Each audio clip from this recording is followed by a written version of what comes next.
Corona was dying. Even the mightiest of the Castle Federation's battleships couldn't take multiple antimatter hits, and she'd been hit 5 times. Communications were down, and Vice Admiral Dmitry Tobin had no idea how the rest of the relief fleet he'd led to Midori was doing. "Come on, sir!" his chief of staff bellowed. "Engineering tells me we have minutes at most until the positron capacitors fail. The entire ship is coming apart." Tobin nodded and came to his feet.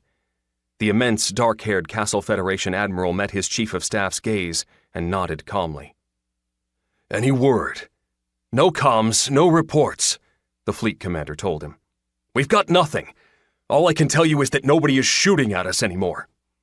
"It's not going to matter for Corona," Tobin noted calmly. "It's the fleet I'm concerned about. Let's go." With a clearly audible sigh of relief, Fleet Commander Robert Brown gestured towards the exit from the flag deck. Even to the Admiral's implants, the room was dead. Computers, networks, everything was gone. "We're cut off from the shuttle bay," Brown told Tobin. "Escape pods are this way." The Vice Admiral followed the younger officer, coughing as the smoke began to overwhelm the rapidly failing air control units. They'd barely made it out of the flag deck before the entire warship lurched again, and a safety bulkhead slammed shut behind them. A moment later, the massive bulkhead flashed red as energy pulsed against it. Tobin stared at the red-hot wall for a moment, then sucked in a deep breath as his ship suit automatically activated its helmet, the transparent shield extending over his head in a single motion. His implants confirmed that air was rapidly leaving the corridor. "I guess I was wrong about them not shooting at us. We need to move," Brown sent over their implants. "Follow me." Somehow, despite the beating Corona had taken, their deck still had gravity.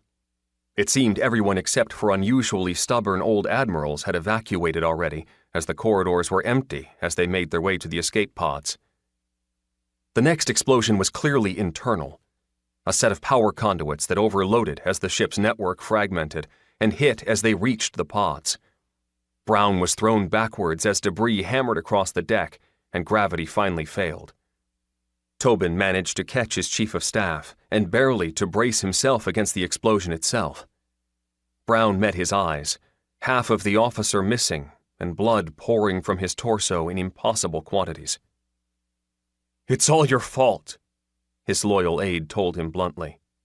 "I shouldn't have still been here." There was, Tobin noted in the back of his mind, no way someone missing that much of their body could speak that clearly. And Brown had survived the Corona. Before his mind could process that, the entire ship came apart in a shower of blood and fire, and Vice Admiral Dmitry Tobin woke up.